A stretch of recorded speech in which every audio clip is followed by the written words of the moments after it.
work for, and you can make up whatever number, right? And the state's got to give you what, 1/3 of that. Yeah. Oh shit. Now, I say some yeah, crazy. yeah, exactly, yeah.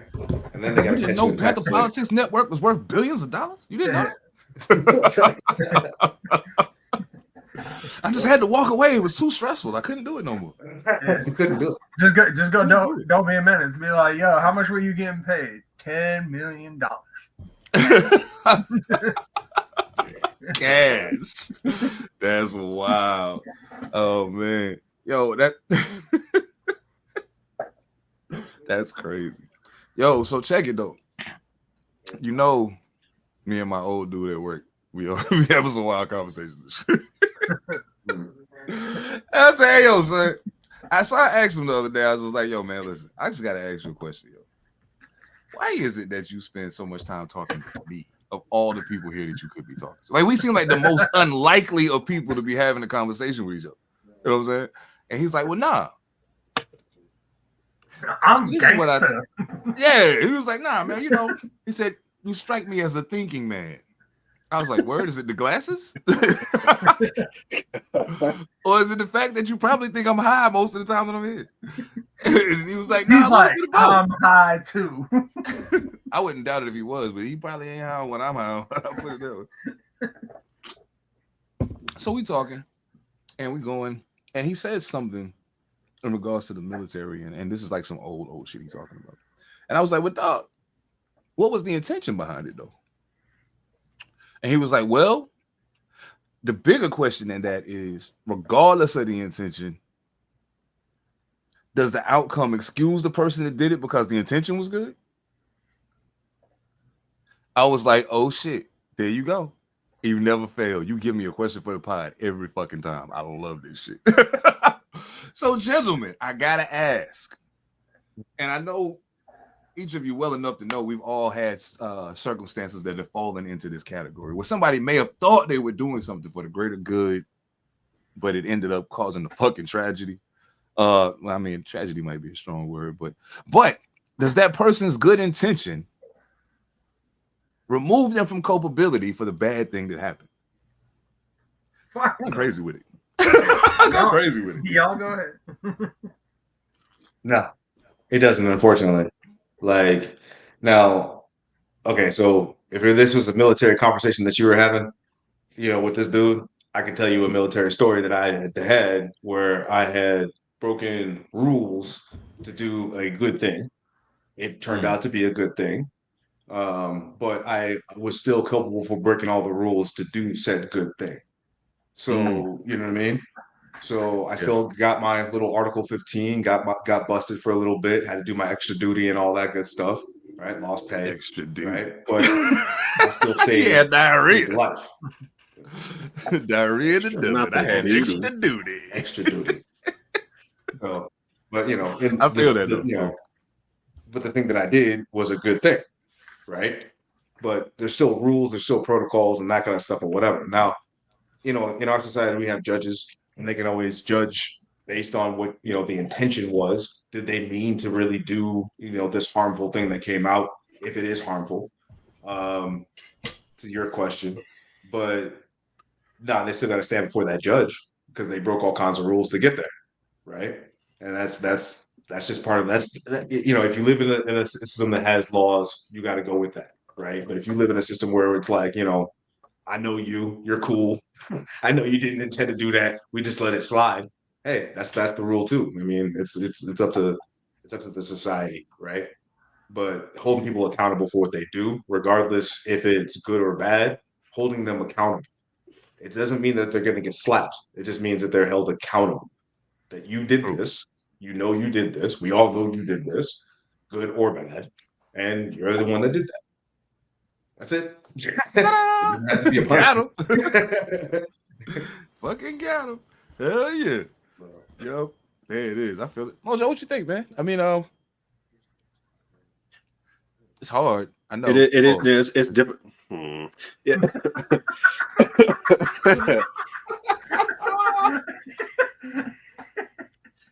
Stop with the questionable. No, man, like it's been a very, very, very long road. I'm trying to like refrain from using words like long because I don't want to be in Seven's shoes right now. See, it can't even say position. Long position. I was in that long position. It's fight. It's like the need to pull up a thesaurus is real crazy right now. No, I feel it. Just embrace it. no, not really, because I'm antisocial. I don't fuck with a lot of people, and even when I do, the people that I'm around are a little bit more smart. They have a lot more common sense.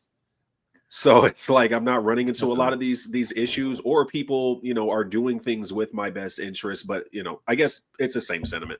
They're not fucking up. But the only time, because I don't even think that counts. It was some shit with a coworker. She's like, I was trying to clean up. Was like, don't touch my shit though. That it's just random sprinkles of garbage around the desk. I'm like, it's fidget type things while I'm talking to customers, and so I'm already beefing with this person, and she goes and cleans up the area, and I'm like, I get it. Cleanliness is good, but I didn't ask you to do that. You're not contributing to my well-being or my work ethic by cleaning up for me. I didn't ask you to do this, so it made me very mad. But that's the most recent thing. That's the only thing I can think of right now. But typically, I don't fuck with people to be in those kinds of situations. Really, I feel it. That makes sense. See, like, what you just described is only the situation you can have, like, with your mother or with your grandmother or something like that. And you can't go off on them for that shit. Right. That's the thing. It's like, you better not. Nah, man, I just dipped out of work early. I was like, this is completely like, fuck her. up my whole mood. Yeah, you're about really to make me punch you in all your faces. Yeah. Crazy shit, bro. I got a whole different story about this particular person, but yeah, to stay on topic, that's the most recent thing. All right. 3 things. Monster. So first, when somebody truly has good intentions, you can tell. Like, usually if something bad happens, it's because you didn't think it all the way through. But you can tell that 9 out of the 10 steps, like, yo, you had genuinely good intentions. Cool. Right. Now, the second thing, based off of that, who the fuck asked you? Because you're overstepping. Yeah. Like, everybody wants to, like, what's the fucking buzzword that everybody throws out with the Me Too movement and rape and shit? Cancel? I don't. No, not compliance. It's a C word, though, I think. Cancel. Consent. Oh, consent. Yeah. I got you. I'm like, yeah, that's not what I said. It's a C word, but that's not what I said. Yeah. No, consent. I got you. Okay, so even if you had the best intentions, you didn't have my consent to do whatever you were going to do. Ooh. And consent matters in a lot of situations, apparently. Right, but right. not if you have the good intentions. So I go back to the question, who the fuck asked you? Now the third thing, stop fronting on fabricated intention. You went through that whole ass process, not giving two shits how this resolved. It might resolve good, it might resolve bad, but it's not going to resolve bad for me. So let's see what happens. And then when bad shit goes down, it's like, oh, but I had all the best intentions. No, you didn't. You just didn't have bad intentions. There is a difference. You just had some mid-ass intentions. Yeah. When people talk about intent, there's a line there. Like, I talk about some wild shit, and I have every intent in seeing it through. That is a negative intent. But to me, it's a positive because y'all deserve it. But from there, that's when we can start talking about morals. So if you want to talk about good intentions versus bad intentions, there is a morality case to be made there. Thanks. But the bottom line is, one, do you truly have good intentions?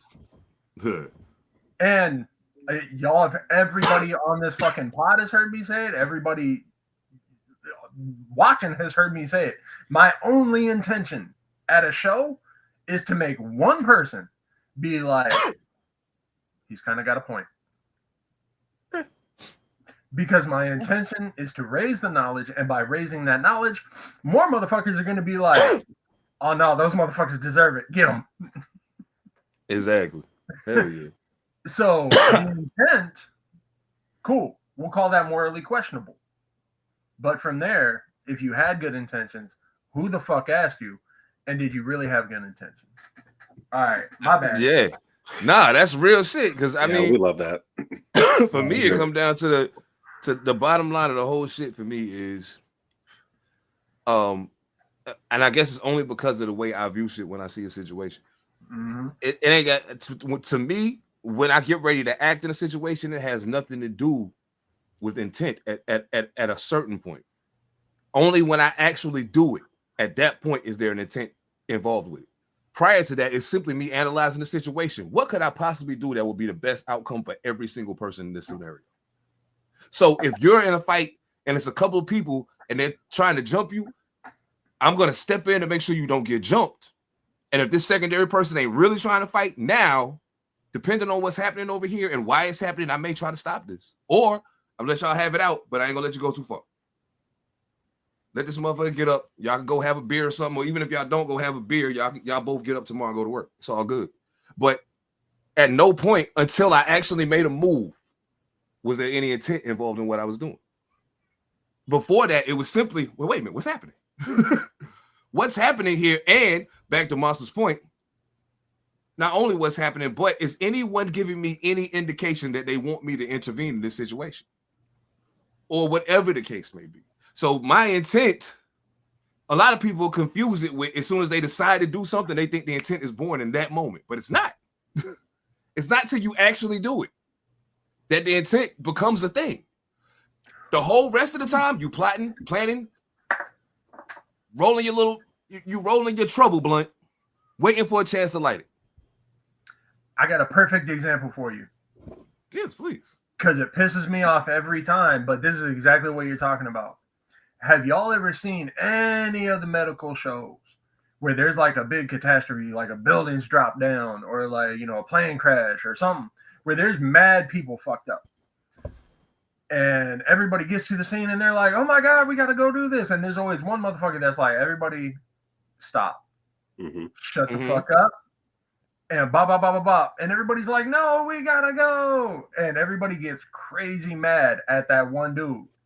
But then he's like, yo, we can't chest compress this dude because he's got 9 broken ribs. And the moment you try and give him CPR, you're just going to cave in his fucking chest. This woman got something on her leg, but the moment that you lift it, the leg's coming off and she's going to bleed out. So we got to make sure we do this, this, and this. That's the motherfucker that stopped everything for 10 seconds to properly assess the situation. All them motherfuckers that wanted to just run in there and do it, they might have had the best of intent. We want to go help people, but bad shit can happen if you don't think it through. See, that's the difference between somebody reacting and somebody responding. Yeah. And so when you react, your intention is just pure emotion, right? Mm-hmm. You're just going off what I feel right now. I need to do right now. But if you actually respond, you take that couple of seconds, you think about it, you put it through the little filters of like your blunt roll, and you assess and you figure out, okay, this is what I got to do. But most people don't respond; they just react. We're taught to react. You know what I mean? Yeah. Somebody steps on my kids, I punch them in the face. That's just a reaction. You know what I mean? Kids is crazy. So find out what the fuck your kid did. Find out what the fuck your kid did. Hey, dog. Flashpoint, all parents. I don't give a fuck who you are, how old you are, how great of a parent you think you are. Find out what the fuck your kid did. Some of y'all kids bad as fuck, and y'all act like this. Anyway, my bad. Go ahead, bro. If there is an action, the reaction, there's an equal and opposite reaction to every action. Yeah, facts. So if the action is catastrophic, then your reaction is going to be catastrophic. Yes. But if you respond to an action, then you can properly assess what happened and you can take care of the situation. But if you're just reacting, you have the capability of having it become catastrophic. So what they call it in the military is called proportional response. Yeah. Yeah. That Right? part. Instead of just jumping off, you shot a nuke at me. Okay. We talked about that. No. That shit crazy as fuck, man. I don't remember when I brought it up, but I asked you about see, that. this is why. Yo, that's why I like, and I love that question in particular. I was like, man, I gotta ask them because I know, like I said, we've been some of the situations we've even been in together. You know what I'm saying? Have been instances where that kind of comes into play. So it's like, man, I know you said you did this for all the right reasons, but the outcome of this shit was completely fucked up. So, like, but then the person will never, and this is where the problem comes into play with this whole scenario, ladies and gentlemen. When that person refuses to take accountability because of their intent, that fucks up the equation. If your intent was good, the outcome was bad, but you accept the accountability for it, cool. Still, who the fuck asked you? But at least you were taking accountability for it. Thank you. You know what I'm saying? But don't try to wash your hands of it because your intention was good is some bullshit. See, that bothers me because I'm the type of dude who will call you out on your intention, right? I'll call you out on it if your intentions were, you had good intentions or whatever, but the way you executed was fucked up. I'm going to tell you the way you executed was fucked up.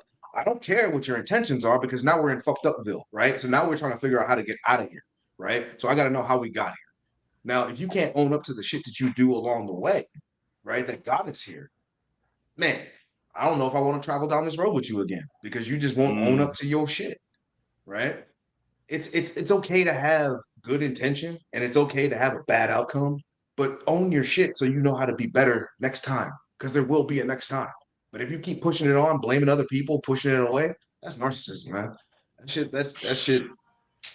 Man, that's no green. I love that. You know what I'm saying? That you know what? But you know why we ain't never gonna have to worry about. You know, first of all, Mojo made a good point. Our circle is, and we surround ourselves with intelligent people that for the most part utilize their judgment and try to make the best choice. And that's the main reason why. No matter what you see, no matter what you hear, no matter how many views these other niggas got, no matter how much other bullshit they put in front of y'all because they hiding, ain't nobody flying in us, nigga. Yeah. I'm flyer than everybody. You're on cloud 9, higher than everybody. We stepping out on the town, we sliding every party. Wow, what a segue. Gorilla out, nigga. Wow, that shit bring the gorilla out, nigga. You heard me? Oh shit. Eat man assassin. What's up, man? Golly. Yo, 15 more episodes, nigga. 15 more. This is crazy. Welcome to the party, yo. Welcome to well, y'all already been at the party for like almost half hour. But we here. It's all good, man. Welcome to Pantha Politix Podcast. Y'all already know what time it is. Only real talk allowed. This is episode 185. We getting there slowly but surely. Thank y'all so much for locking in. Continue to push us forward, man. It's only gonna go up from here. You know what I'm saying? Y'all already know me. You can see it on the screen. Seven Da Pantha, aka the Carolina Hurricane, Ridiculous Slang, aka your baby mama's favorite rapper, aka Pie Strickland, if you're getting the point.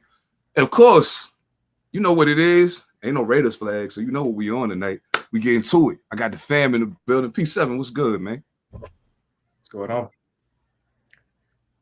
How y'all doing? Just chilling. Good. doing pretty good. Hanging out in my beautiful mansion. You know what I'm saying? You ever play that piano? Ew, sometimes, you know. He like that bit. Be tickling the keys, Adams you know what I mean? Tickling the ivory. Yeah, you know. That almost sounds like a pause, but I'm gonna let it ride this time. Yeah. I think we burned through a lot of our pauses before the intro. Already. Like, yeah, we gotta start giving ourselves like a pause quota. We gotta start giving ourselves like a pause quota per show. 5 minutes since last pause. Yo, that'll be the wild pauses. I know, right? We're over pauses now. This is crazy. We might have to hold off on that until after the Diddy trial done. Yeah, we like. Yeah, that's a good idea. That's a good idea. That's a very good idea. Yeah, because there's way too much going on with that. Yeah, not yeah. Not In the I. words of People Diddy, crying just on- hold it. Just hold it. Like, Oh Yeah. no, Oh. please, sir. Oh man, yo, Mojo Barnes, man, what's good with you? Man, not a whole lot. Smoking. Always listening to music, but you know what it is. You know what I'm saying? He's getting high and hearing the notes. But that's how we do it, man. That's always been what we do. You know what I'm saying? Hit those high notes. Hitting those. Oh, man, hold on. That don't never equate to no good shit unless I'm listening to Mariah Carey. Stop. Yeah. Master Elicit, what's happening, man? What's good? not a goddamn thing. The consistency, you gotta love it. So, I had some shit go down this weekend. Now, Uh-oh. I don't mind saying. So I talk wild on the pod, but the thing is, I do it everywhere, and it fucked up my algorithm. I ain't gonna lie. Oh no. But Oh. the thing is, the phones is listening. Y'all know it's true. Yeah. Cause y'all be sitting there talking to your lady about something, and then you open your phone, and it's like, yo, here's 20 ads, right? So normally when somebody says something like, yo, I got a sore throat, or like, whatever, I'm like, yo, you need to stop sucking so much dick. Exactly. So that's just my go-to. Sucking dick? No. Telling people to stop sucking so much dick if something's going on. Oh. But when I'm talking to my lady, that is setting yourself up for failure. So she'll come to me and be like, oh man, I got a sore throat. And I'd be like, maybe you need to suck some dick.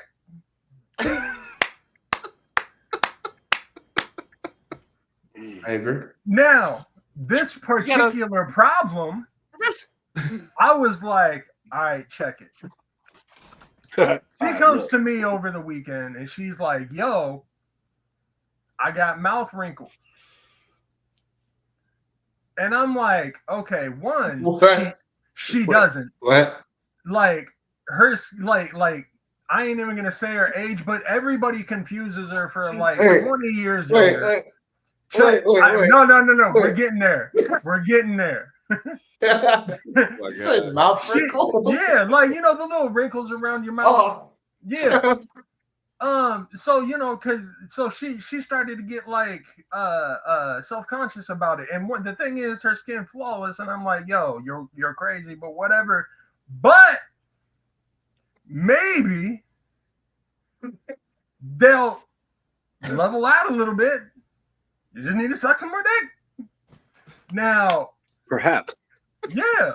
Perhaps. Now the thing is, like I said, my algorithm fucked up.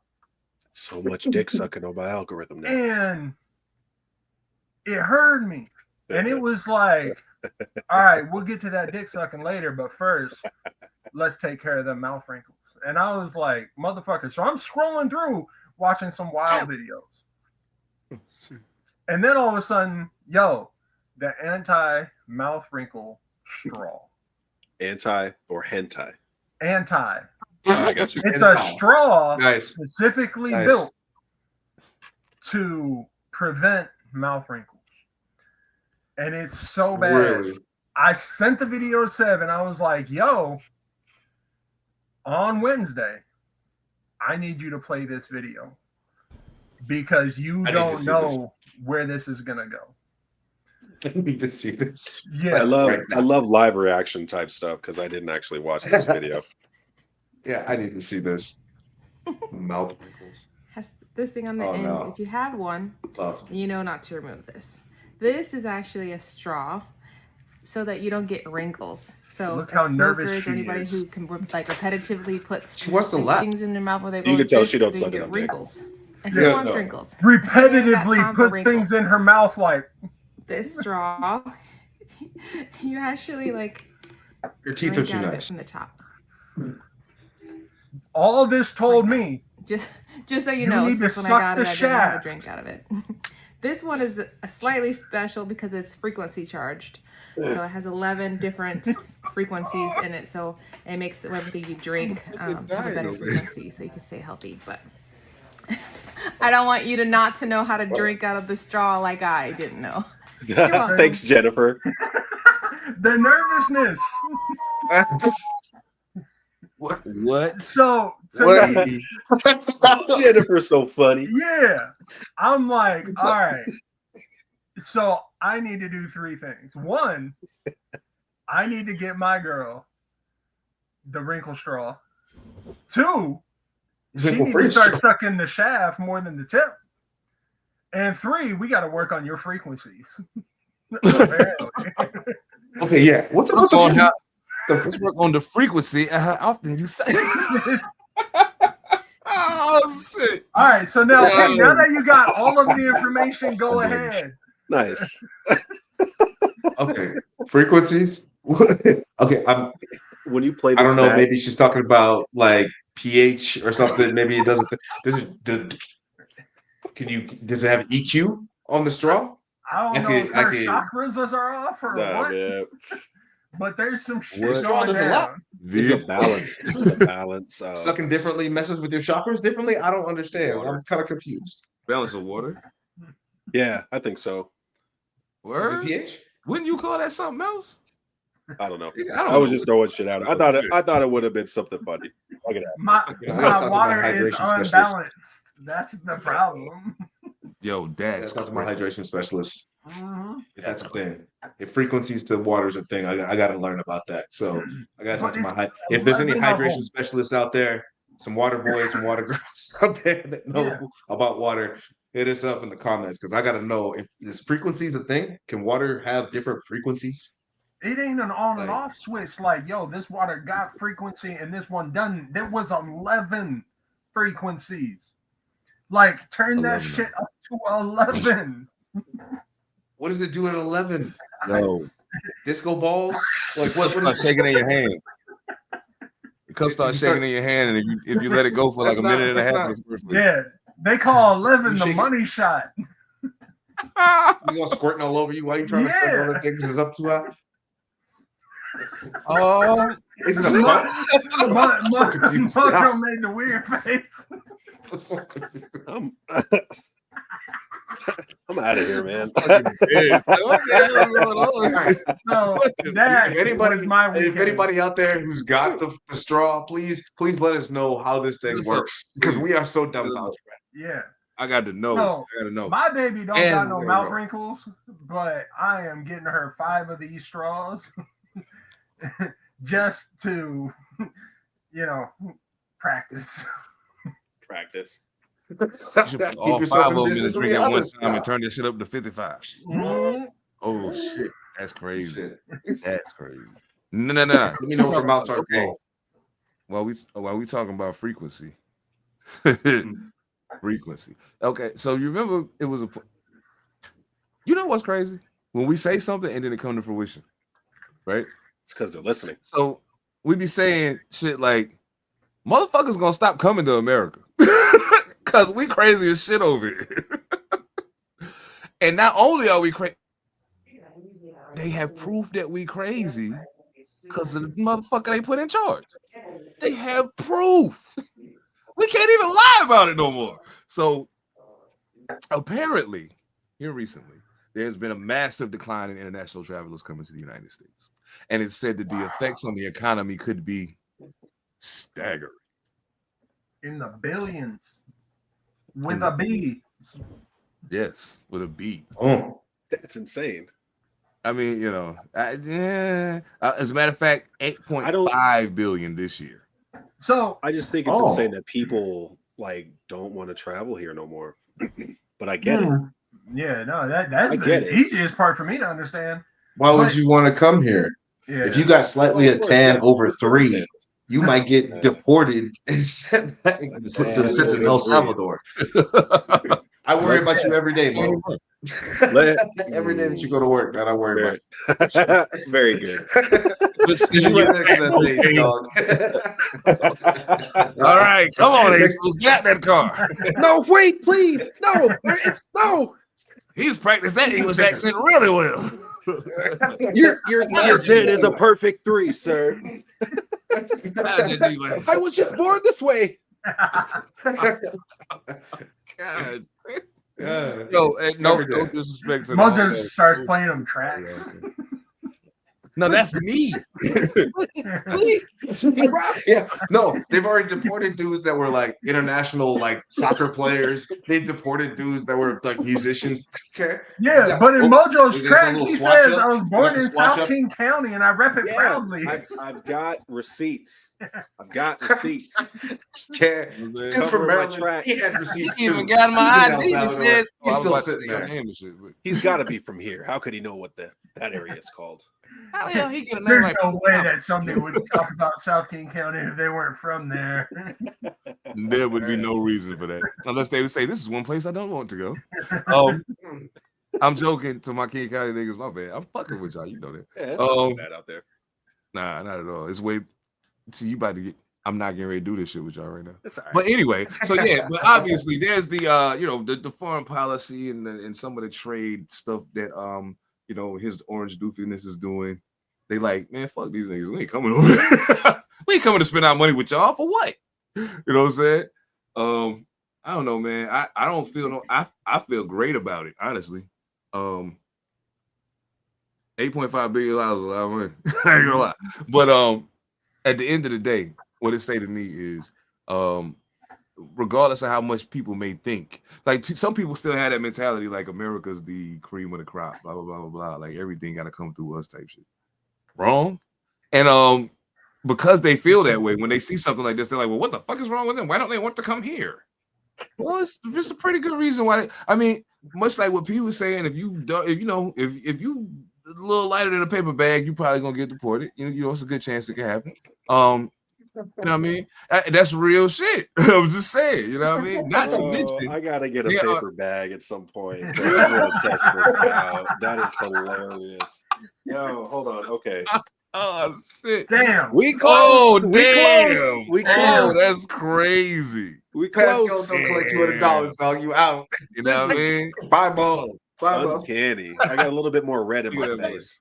Look at that boy. Look at that boy. Oh shit! But nah, man, you can't Don't let it blame. be sunny.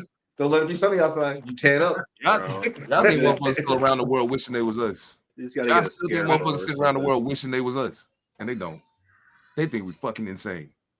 That's what they think, and now they proving it because they like, nah, I ain't even coming over there rocking with y'all like that. There's no way. Can you blame them? Look at the fuck. Look what the fuck we do to each other. What we gonna do to somebody that ain't from here? You know what I'm saying? Like, and I know for a fact when I was young, and this ain't something I'm proud of. When I was young, we would a lot of times we would go to Midtown and catch foreigners. You know what I'm saying? Because we know they can't speak English. You know what I mean? And if it's enough of us, all niggas look like, you know what I'm saying? We getting away with this shit. And then we just blend back into the crowd of people. You know what I mean? So like, but we did that for that specific reason. You ain't from here. You don't speak the language. Da da da da. Blah blah blah. It was on some bullshit. But now you got a motherfucker sitting with his finger on the button with that same mentality, and he old as hell. So like, yeah, I don't blame him. Stay the fuck away from here, man. Stay the fuck away from here. Shit. Maybe they need that. Maybe these cats need to understand that the rest of the world is what makes this country run. You know what I mean? When they come to our schools, when they come to for our vacation, you know, they come watch our music, they watch our shows and that kind of stuff. We need the rest of the world. So acting like America first and all this other stuff, it's like we really get all of our talent from everybody else. You know what I mean? Like we assimilate that, make it our own flavor, and we send it right back out to the world. So yeah, they don't Thing feel is, it. man, $8 billion. when you're talking about entertainment, the U.S. has always been, a heavy rung on the ladder. Like it's been a good step. And when it comes to the news, they're able to sequester a lot of that shit. So it's like, okay, social media. That's where people started being like, oh, that's what y'all doing over there? Damn. I'm good. Yeah. And really, because we told on ourselves. Mm-hmm. People be telling on themselves. World Star, when that came out, people really understood how third world we were. Yeah. Wow. It's like a motherfucker. Oh, Waffle House is now a joke, bro. Like you don't go to No, Waffle straight up. House unless you want to get in a fight. No. And not all Waffle House. Shout out to Waffle House. I love Waffle House. They're great. Like, but I mean, because of people be telling on themselves, now we're scared to go to Waffle House. It's a fight Or you want arena. to watch a fight. Yeah, it's a fight arena for like Tekken. But that's the thing. You know what Seven was saying? It's a Like, rage. you know how many Yeah. World Star videos Seven is in where he's just busting some dude's ass that don't speak English, and then he just blend back into the crowd like the shadow? Like, Sev caused like probably a solid 2 bills. Just gone. When this motherfucker's like, I impacted the deficit. Like, I impacted the deficit. You know, I don't. What you know? The funny shit is this. I was talking to a young cat one day, and he was like, "Man, you know, stick up game, blah blah blah." I say, y'all, listen. I gotta tell you something. That game never gonna be the same as it used to be because of technology, because of everything we did. Fucked it up for all y'all. Sorry, because now niggas looking for it. You know what I'm saying? It ain't really no tricks left in the bag that you can pull that we ain't done already. So that in and of itself makes it difficult, but more so, I got to a point where I started to question the validity of some of my choices in regards to it. You know what I'm saying? It was kind of like, go back to the intention thing. Yeah, my intention is to get this money to help pay bills at home, to help do this, to help do that. I blew a whole lot of it, pause. But like, spending it on frivolous shit because I had the money. And I was like, if I run out, I'm going to go get some more. You know what I'm saying? Ain't no shortage of drug dealers. I'll just go get some more. You know what I'm saying? That mentality was fucked up. And it wasn't, regardless of what my intention was, what I was doing was super counterintuitive to the success of the community. You know what I'm saying? So, yeah, it go back to that whole intention thing. The intent was good, but was it though? How good was the intention really if what I did with it wasn't what my intention was? I mean, It's like that supervillain question, right? Like the best supervillains are the ones that think they're their hero, right? They have all the good intentions of why they want to take down the bad guy or the good guy or whatever this thing is, and then they become a supervillain. They have all the greatest intentions. But did you have to kill off a whole neighborhood just to prove your point? Right? Exactly. You have to, I don't know. Man, that's just crazy. That's just crazy. I think sometimes motherfuckers just need to be humbled. Now, being humbled comes in many forms. Many forms. There are some people amongst us who go to great lengths to humble themselves when they feel like they're out of check. You know what? I'm not even gonna say too much about it. I'm gonna just play it for you. And the truth, even with all the attention you get. Sometimes I go to the strip club with sweatpants on and no drawers and get a lap dance and come and walk up out of there feeling horrible, and it humbles you. Man, nigga ain't had no business coming here, man. No drawers on and hard dick. You be in the car, the motherfucking comb be stuck to your thigh cold. Be sitting there feeling funny. Yeah, nigga be humble in the motherfucker with no drawers on with that deflated. Yeah. Nah. So that's how I humble myself. I go to a strip club with that mask on where don't nobody know me and get me a lap dance with them sweatpants and no drawers on. And that be my little secret. And I walk up out there humble in the motherfucker with them sticky thighs. So do you? I don't want to hear that. First of all, let me just say this. First of all, fuck, bro. What the fuck? First of all, fuck Charleston White. I just want to say that before we say anything. Yes. Fuck him. Well, anybody But this is too funny not to do it. This is too funny not to play it. Oh my god. He should be humiliated for saying this publicly. He said that's my secret. Yeah, how That's you gonna my say that's my secret on secret fucking camera. and then turn around and Yeah. then just tell everybody your secret? How you gonna sit there in the first iteration of the story talk about I do this and then you go about I put a mask on and then I do this? That's my secret. Now every nigga in every strip club gonna be looking around for the nigga with the mask, with Yeah. the Right, mask and the sweatpants. right. In the fucking sweatpants.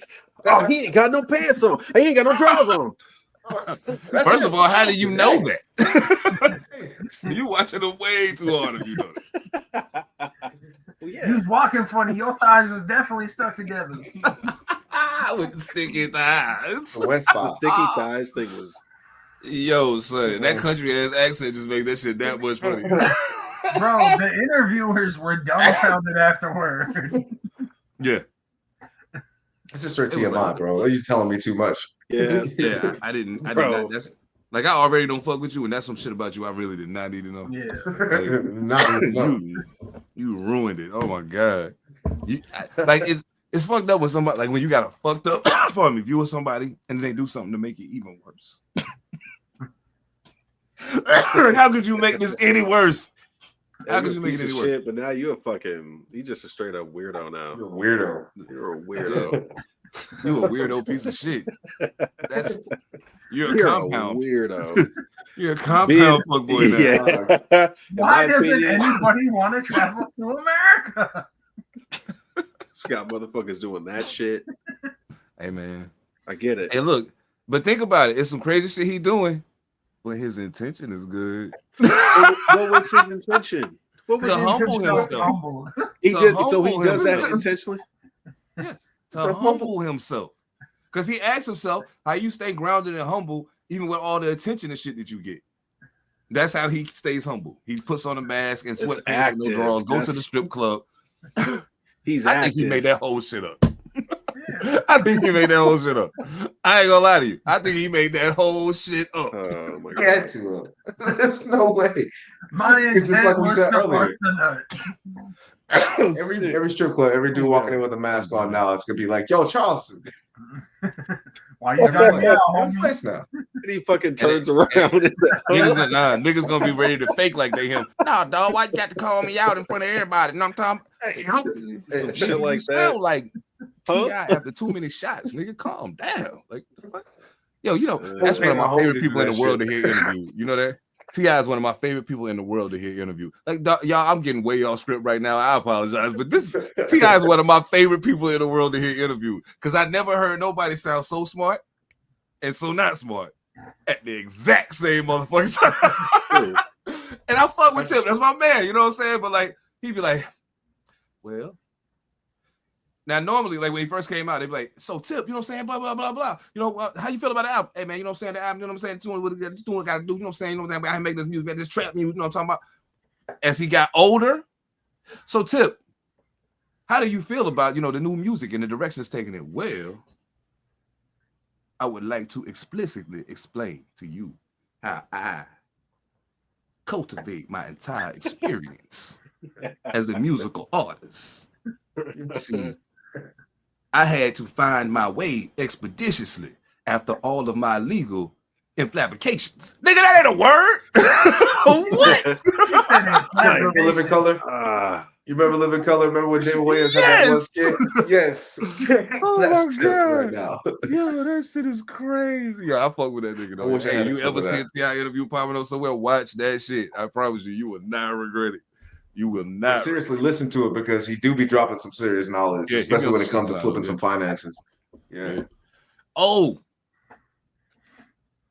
first of all, the first time I heard T.I. I was high as a kite, sitting in the backseat of a car that I have no idea who it belonged to, and there wasn't nobody else in it but me. In the backseat with the music playing. Don't ask me how this happened, because I can't tell you. That was way too many blunts ago. Just let me go. So, I'm sitting there, and I'm high as hell. And T.I. is rapping, and in the beginning, his Atlanta accent is throwing me just a little. But as I'm sinking deeper into my highness and sinking deeper into the music, I was like, oh, shit. This country motherfucker can rap his ass off. Oh, shit. And I'm sitting there, and I'm dumbfounded, because I was like, I didn't expect this.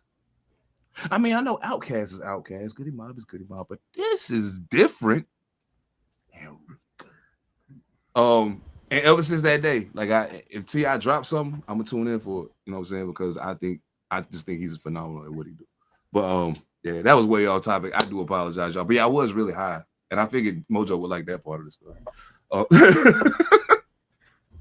This motherfucker got high as shit and was like, he's rapping expeditiously. I felt that there was great potential in the vocabulary of the young man as he exposed his lexicon to the entirety of the country over that trap. What does inflabication mean? Inflabication mean? Damn it, T.I., stop doing this. I got to be more careful. Oh, you know what, dog? Hold on. I got to do this. Right. And I'm glad Mojo just like vanished into a cloud of smoke because that gave me an opportunity to do. Now listen, dog. Terrence Howard. I'm just shouting out low key like hidden tier black greats right now. Terrence Howard. I think you crazy as shit. I do. I really do. I think you are crazy than a motherfucker. But that does not take away from what you brought to the game, brother. I for one, am a fan. I think you're excellent. I think sometimes, at a point you fell into playing the same character, don't matter what the name was. But before that, you was doing your thing. But there's one thing that I gotta thank Monster Elicit for this because I didn't know how this was the clip that I didn't know I needed in my life. I didn't know I needed it. My algorithm was like, I got you. Oh yeah, this definitely goes back to the algorithm talk. And y'all will understand exactly what I mean when you see this. Oh my goodness. To tell you, you're black, they're white. This ain't hockey.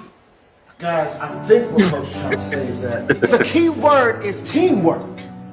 No, the key word is you're black, they're white. Coach, what you're saying is if we just walk with the Lord. The Lord done did his part already. He made you black.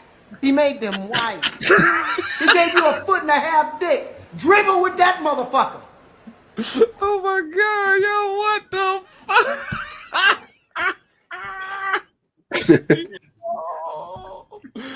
I wish any one of my fucking coaches had been like that. Oh man, that would have been priceless. I'd have been like, yo, if I can ever stop laughing, we about to whoop their ass now. He's so serious. Oh my God. You need to smoke. So I couldn't have any of my coaches do that because all my coaches were white. They said some shit like that to me. That'd be bad. That would not go well. You're black, they're white. Well. Let's go. I don't know. You know, I think sometimes I think I'd be too high for my own good. Every now and then it happens. Like most often, don't matter. I can smoke all day long and I'm just fine. I'm cool. But then there's those times when I don't quite master my high. It begins to master me. Oh my God. Some of the best shit that I smoked that did that shit to me, I ain't even gonna tell y'all about it, man. Mojo will tell you about it. Y'all know what that means. We ain't no music talk going on tonight. Fuck that shit. Well, at least not yet. We'll get there in a minute. But for right now, we're gonna clear the room for my nigga so he can get busy. You dig?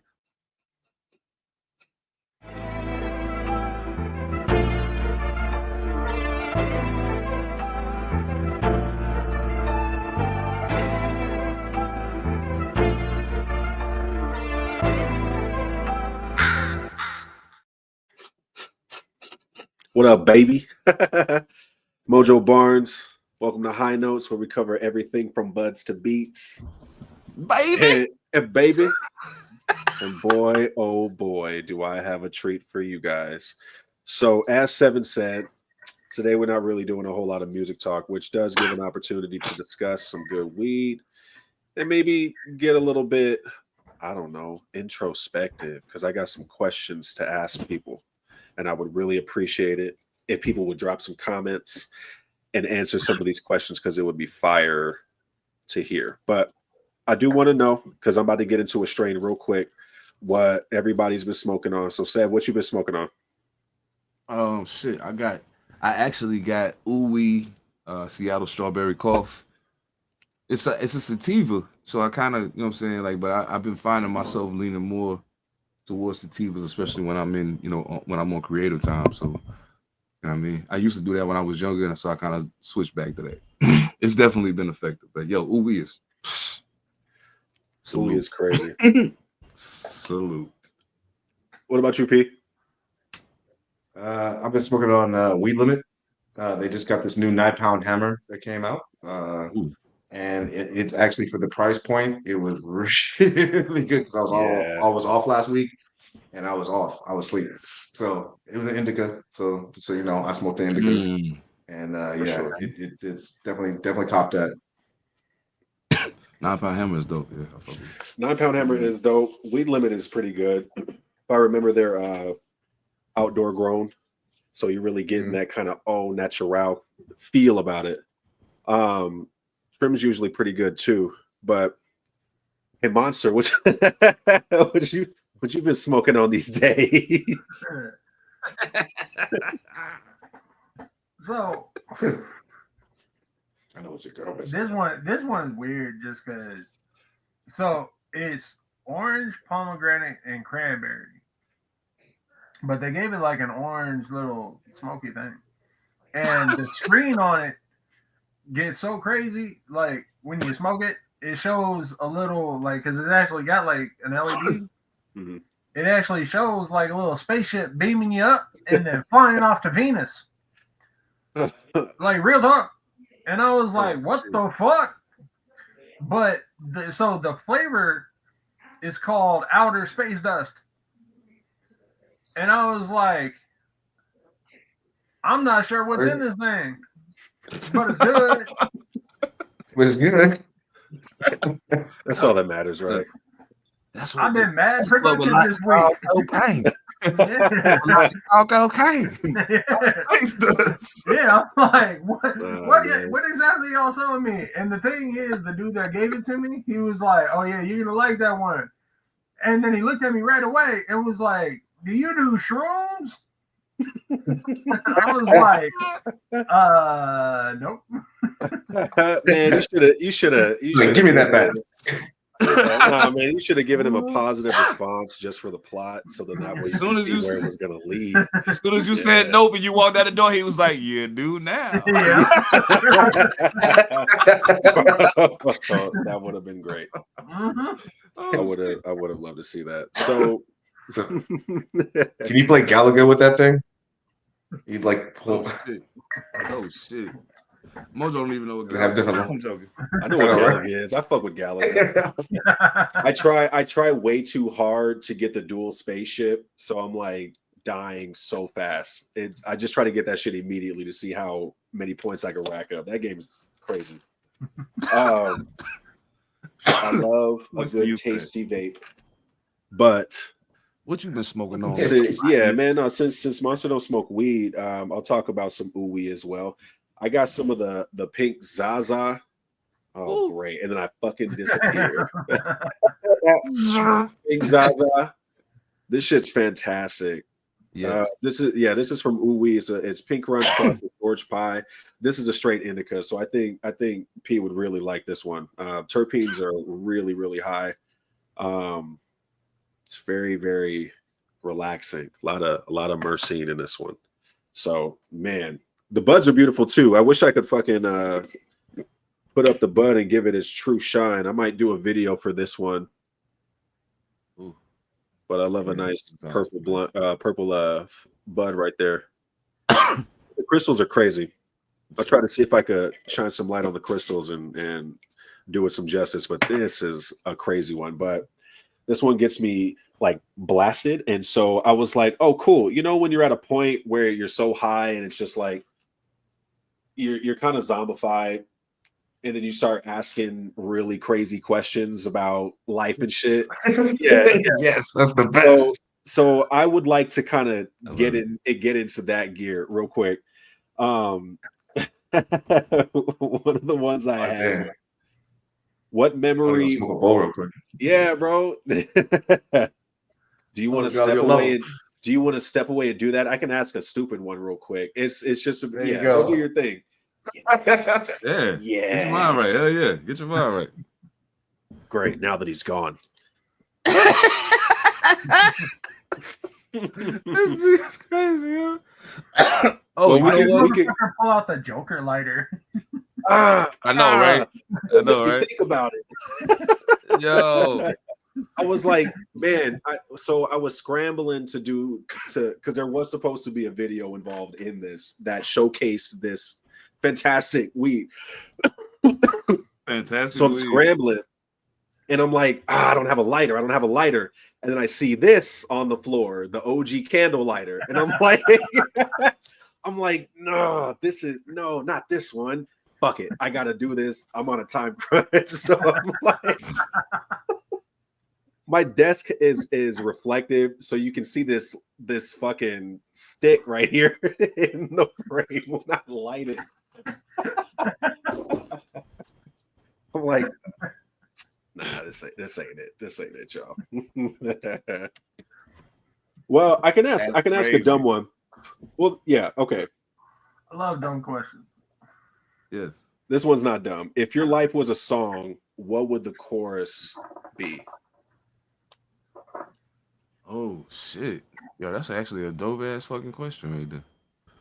Oh wow. Suck the shaft, not the tip. Okay. All right. Oh, there it is. You're done, buddy. There it is.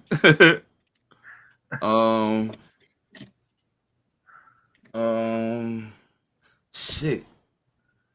That's a good. You know what? It actually might be a hook that's already in existence. Actually.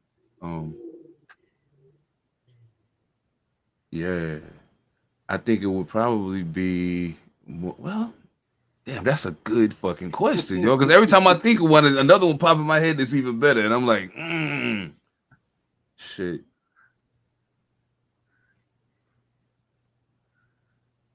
Oh,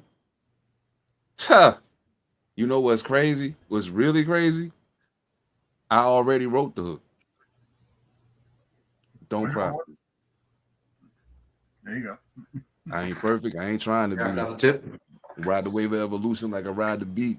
I learned heaven ain't a place I gotta die to see. If I said it, I stand on it. Don't cry. I ain't trying to be. Keep the scammers lit. These niggas ain't high as me. You know what I'm saying? That hook is me all the way live. And couldn't nobody say it better. So yeah. What about you, Mo? I don't know, man. I don't know, man. During your whole ass zombie Somebody's high. you didn't think of an answer? I don't know. Percy, the question was I'll give you one because it's like That's a deep question, Mo. yeah, it's a deep question. It's a deep question. I thought I had it, but I don't. Yeah, the question was, he doesn't write his own lyrics. Oh, I gotta borrow from somebody else's lyrics. You know what I mean? So I gotta figure out all the repertoire of all the songs I ever bumped that was like, that's me. This is my life track right now, right? But I don't know. I mean, that's a deep question. It's a deep question because sometimes I'll be feeling like I probably could think of a better one too, but that was just the one that stood out at the moment. I know I'm like overthinking it. mine would probably be Like- Harm. You said who? Mine would probably be Harm. Hell and Real Monsters, man. Oh yeah, I can feel that. Absolutely. Hell yeah. that's not fair. Y'all write your own. You can write out of hook to say your shit. I can do a log line. Man who goes to adventures. I can almost see Mojo's being one of mid-era Kanye hooks, maybe. Not early Kanye, maybe like from Graduation to My Beautiful Dark Twisted Fantasy, somewhere in there. That was, to me, that was probably like his moodiest era, you know what I'm saying? And I could hear something in that category being perfect for Mo. But yeah, now I'm not trying to speak for you. I'm just saying what I can hear. Yeah, I'm really like trying to.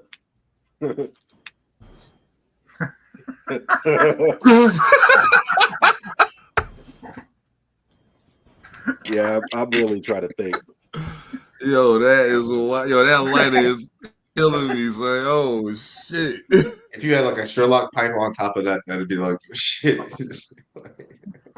Oh yeah, that'd be wild. That'd be wild. I'm overthinking it, but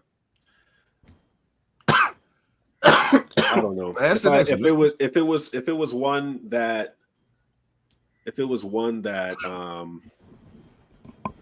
I did recently, I feel like Grieve would be a good one, as repetitive as it is. Mm-hmm. You just kind of, I don't know. It's like, what are you grieving? And then you start thinking about that. That's a good one. But anyway, so the next question, the main one that I wanted to ask, and I think I lost it because I had a few.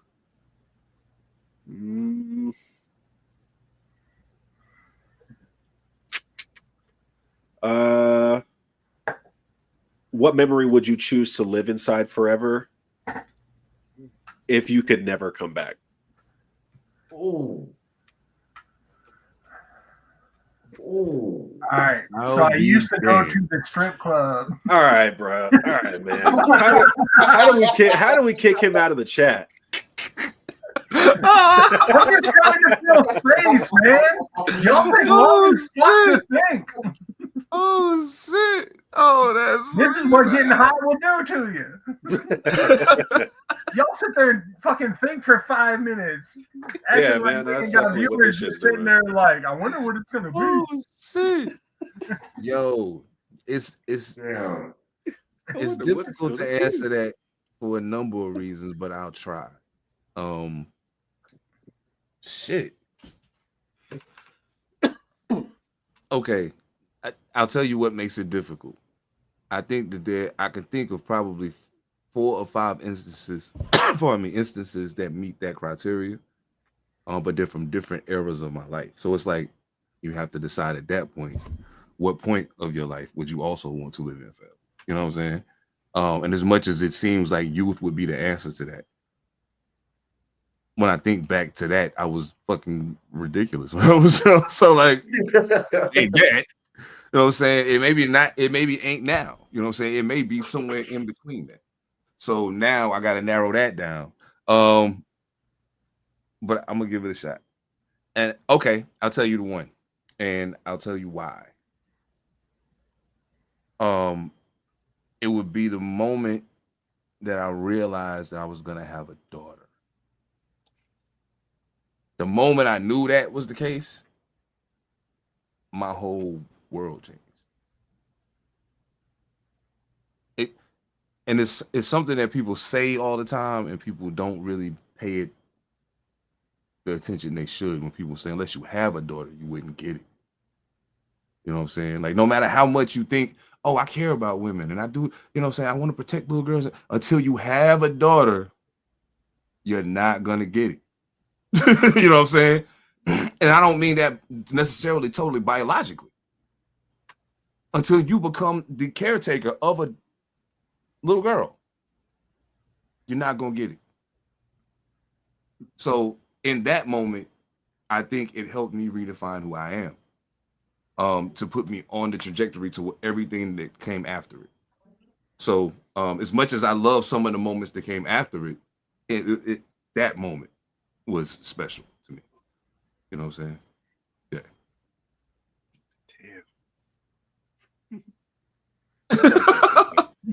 I like that answer. I had giggled because I was like, what a stupid response to something. So what a stupid thing to say after somebody like bored their soul like that. I just giggled about it. But I really liked your response, Seven. That's cool. I really like that. Thank you. Thank you. What about you, P? I think I'm in the same boat as Seb, where I've been trying to whittle it down in my mind, because like I've done a lot of stuff. You know what I mean? I've lived quite a bit. I'm old, 45. right? So, but none of those experiences, as great as they were for the moment, or you look at them in retrospective, they weren't complete. You know what I mean? There was a time where I broke when I first broke my first million. You know what I mean? I'm a millionaire. Yeah, I'm on top of the world, but I was alone. Like I was running around the country so much, I couldn't even really tell nobody that I even broke a million. You know, it was just in the bank, and I didn't have no one to talk to, I had no friends, and because I was just running so much and working. And the people that I was around, I couldn't tell them I had $1 million. They take me, they jack me, end up in Mexico somewhere. Right. But so I've had adventures throughout my life, and none of them are complete. I like the life that I'm living right now. Um, I like my life, my wife. I like my job, the people that I work with. You know what I mean? Doing this podcast and all that good stuff. But it's not done yet. Like we're just getting started. So if I lock myself in and say I want to live right here, right now, ever, you know what I mean? Like then there's a lot of frustrations because there's a lot of people that I had to cut out of my life recently. There's a lot of things I had to adjust, and we're not completely stable. Not when I broke my first mill. You know what I mean? So it's I can't really say, but I would say right now would be the life that I want to live in right now and want to be at. If I had to stay in it, this is pretty cool. I got a good house. I got a great family. Got great friends. So this is good. But now you made me feel like an asshole. If it makes you feel any better, I'm about to. I'll make you feel like nothing. I mean, if you feel like an asshole, I can't help that. You don't like your life. I can't help you don't like your life. That has nothing to do with me. I think I may have interpreted the question a little differently. But okay, I can dig it. The third match I was in, I ended it with the cleanest 3-hit combo, just jab, cross, uppercut that I've ever done. And dude was just gone. And to be in my element there and be in complete control of the situation and have it resolve so smoothly, I feel that. Now, Mo, can I ask you this? With his story, right?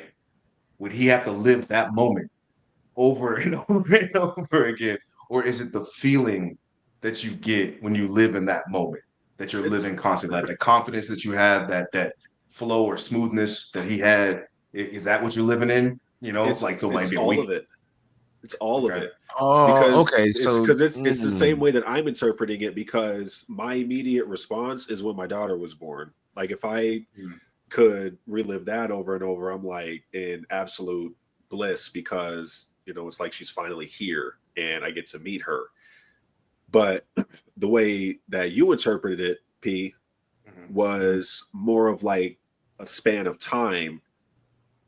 In my opinion, it's not just one singular moment and then feeling an emotion response. It's a span of time, like a course of a year, it sounds like, or 10. You know what I mean? So if I think about it that way, it does span, in certain length of time, but it is around the moment that my daughter was born. But okay. I don't think I had ever been the happiest I ever was in that moment. It's crazy. Okay. Yeah. So if I reevaluate the question from P's perspective, it would probably be that's actually a weird conundrum for me, because it kind of crosses over into kind of the period where we all started working together. It crosses over into that, you know what I'm saying? And kind of even comes out the other side of it. So, and I know that and that go back to the whole base of what we started from the beginning, intention. I know that the intention in that thing was good, but having it dead set in the middle of that period kind of makes it weird for me, because I know how it ends. You know what I'm saying? And I don't want to do that over and over and over again. Like, you know what I'm saying? I'd rather do it once and be the fuck done with it. So it just So I mean, I feel it. So I mean, that probably, because it just seemed like everything was kind of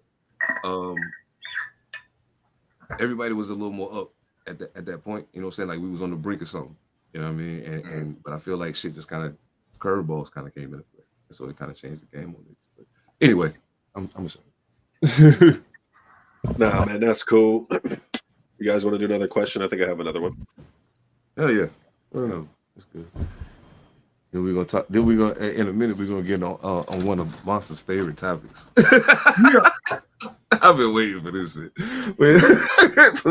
Please ask. Please ask away. Ask away, Mr. Botanist. This Barnes. If your soul had a shape or a form, what would it look like right now?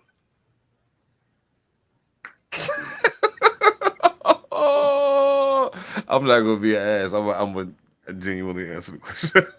I want to hear. Shape or form.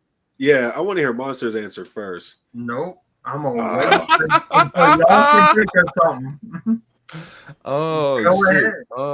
ahead. You know, it probably would be like a falcon or something, like one of the large birds of prey.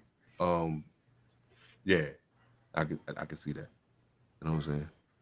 Absolutely. So I mean, it would have been a dummy move to just say a panther. That's too easy. So yeah. Oh my god. So I want you to think more like color, actual shape. If it's specifically, would you say a falcon? yeah. If it's specifically a falcon, I don't want you to deter from your answer, but texture and movements and stuff like that kind of play into it too. It's all All right, so I mean, it would probably be one of the larger breed of falcons. Definitely black. I'm saying, strangely enough, I'm saying black and purple. You know what I'm saying? With red eyes. You know what I'm saying? No, one red eye, one green eye. There's a reason for that. Infrared and then night vision, so I can see everything. Yeah. And I mean, just powerfully built. You know what I'm saying? The biggest, strongest bird of prey you've seen would seem like a chihuahua to this pit bull ass bird. You feel me? And get off my block, nigga. Yeah, that type shit. nice. That type shit. Okay, you got one.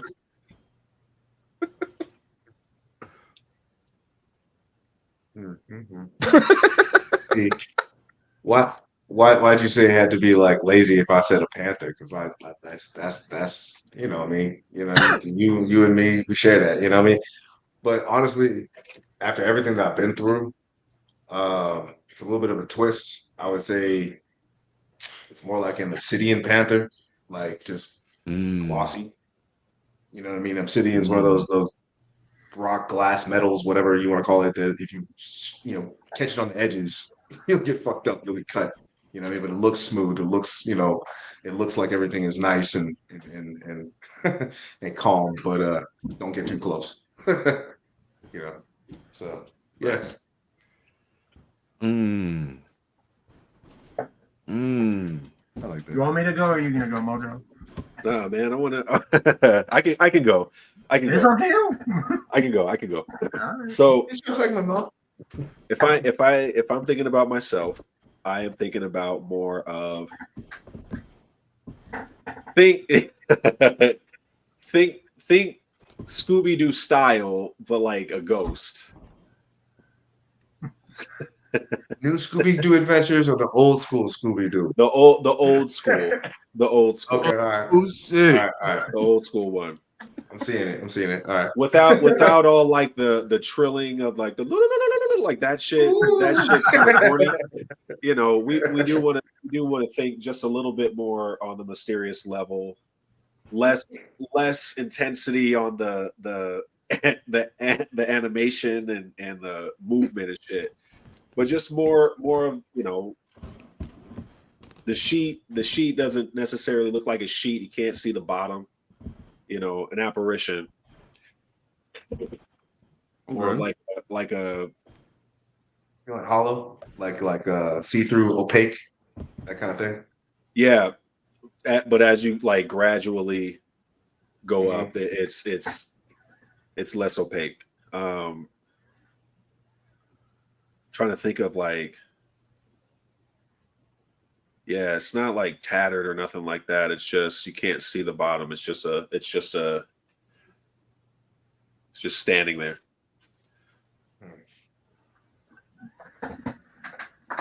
That's crazy. You know, I thought it would be something way wilder than that. That was so unexpected. That was so unexpected. Okay. It was stuff on myself.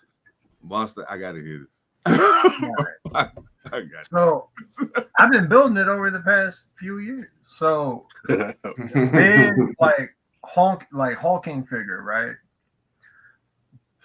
Black combat gear, dark green tint skin, claws, fangs, glowing green eyes, long hair.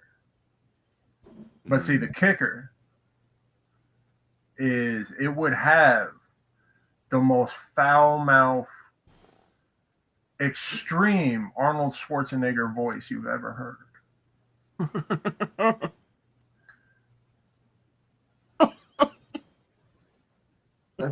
How foul mouth are we talking? Like crazy foul mouth, but imagine Arnold Schwarzenegger at his peak. Arnold Schwarzenegger, like yeah,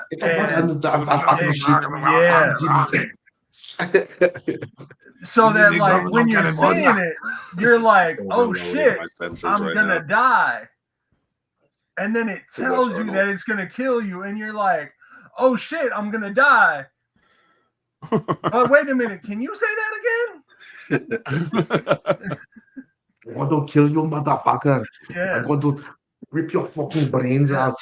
I'm gonna rip your intestines out of your ass. And it's like, but, huh?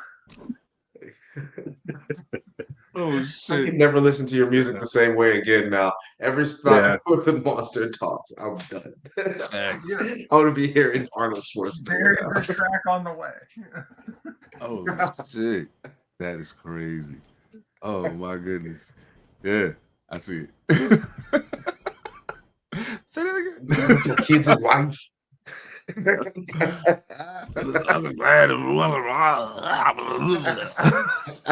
sound like Captain Caveman. And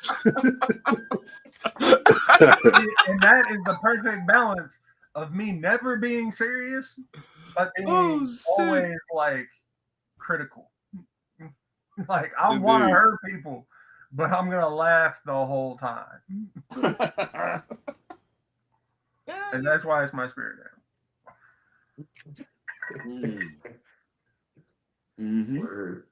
That's just fun. I like it. Well, the pink Zaza's got me ripped right now. It tastes really good.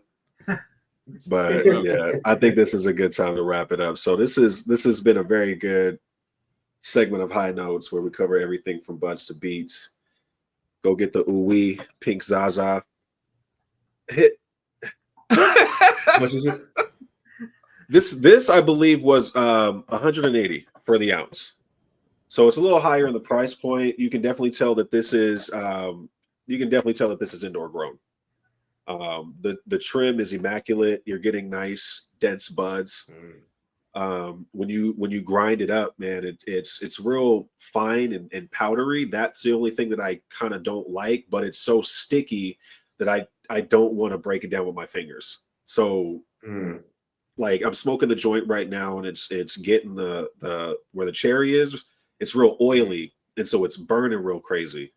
So this is a really, really good one. For the price point, I would definitely string the extra. I don't know what you're spending on ounces, but if it's like an extra 80, or extra 120, whatever. Yeah. it's worth it. It's worth it. It's just like 120. Just throw out that extra 1,000. You're gonna love it. No, It's worth the price point. If you're just kind of like splurging for a party or whatever, it's definitely worth the price point. Ooh-wee. So that was ooh-wee. Ooh-wee. Oh!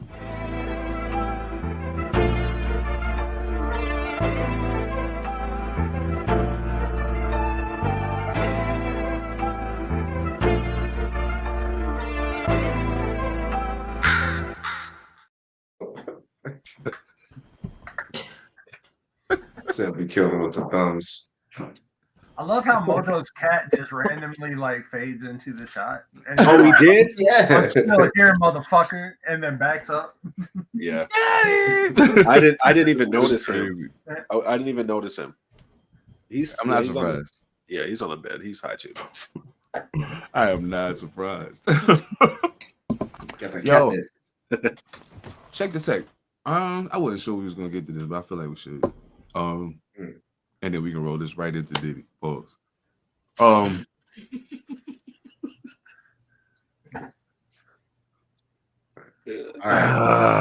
That's the craziest one yet, bro.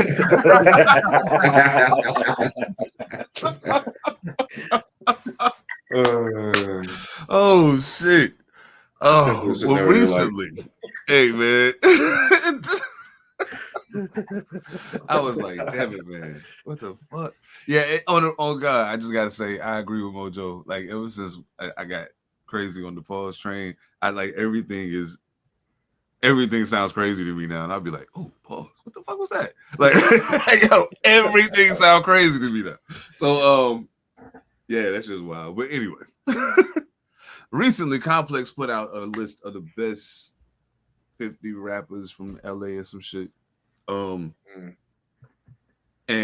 needless to say, I was gonna put it up, but I don't want to disrespect the platform like that. So, what I will do is this. I will at least pull it up. But they did. First of all, people had a problem with the list because, first of all, they had a problem with it because Tupac was on it.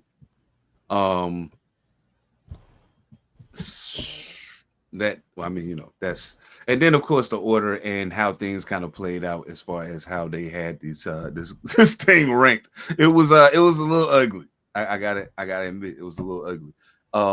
And the worst part of it for me was at number one. They got Kendrick Lamar at number one. That's a problem for me. No disrespect to Kendrick, but stop playing. Needless to say, there's a lot of feathers that have been ruffled by this list coming out. But they have Kendrick Lamar, number one, Snoop Dogg, number two, Ice Cube, number three, Dr. Dre, number four. Huh?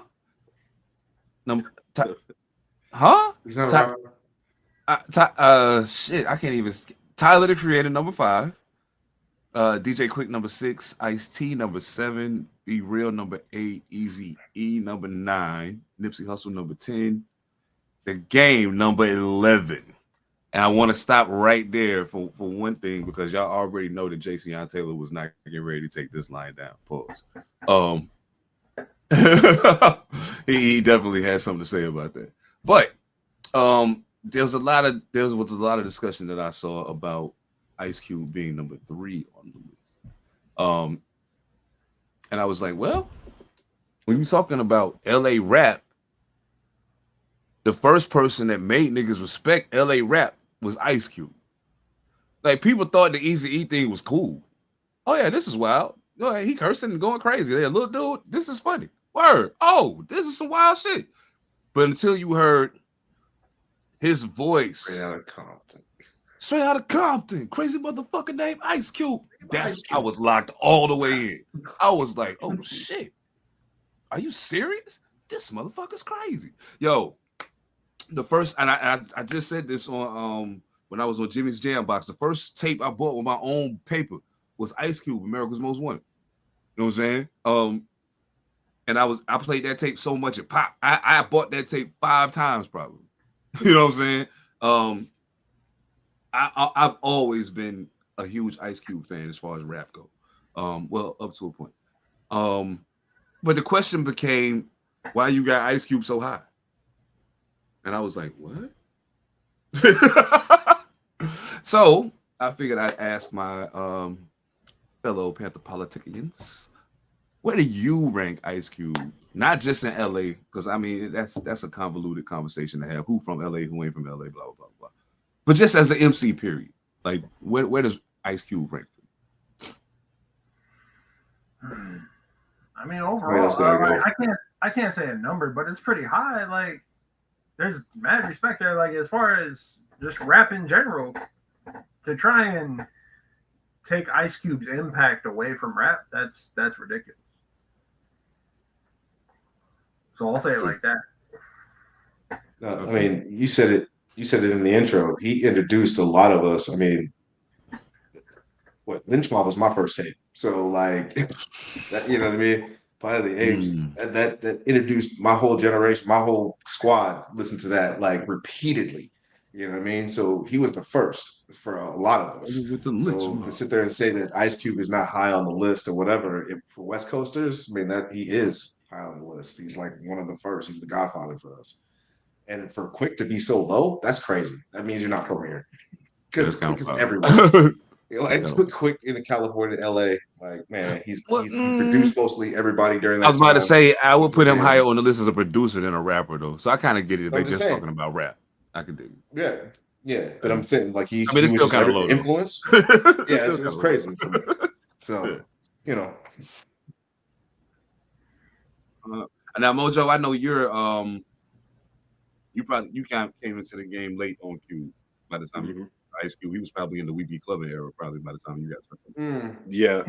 Okay, so no, because I was about to say, I think the place that they put him is perfect for me because I'm in a position where I can appreciate the impact that he had on hip hop or just West Coast music in general, West Coast hip hop in general, but I didn't actually like listen to his albums. It was the singles, the one that actually were circulating because you can't hear a whole album on the radio. So it was obviously like It Was a Good Day was like the main one that was getting like the constant radio play. So I kind of listened to the singles mainly, but I felt like he was in a good placement on the list. I mean, Cube was in my top 5 for a minute. He's still in my top 10. He kind of got bumped, but I think especially if you're talking about LA rappers, it's gonna depend on what exactly it is you're talking. Like the thing about Cube is it don't matter what you're talking about. He rank in every one of them categories you're gonna bring up. Record sales, he there. Lyrics, he definitely there. Albums, he definitely there. Hit singles, he there. Influence above a whole bunch of y'all. So it ain't no category you can bring up. It might be somebody you think, oh, well, he rap better than Cube. Okay, cool. Technically, Game raps better than Cube, but he ain't got no America's Most Wanted. He ain't got no Predator. He ain't got no death certificate. He ain't got no will to kill. Like he ain't got none of that shit. So your sharper pen ain't translating into that. He knew what he was doing.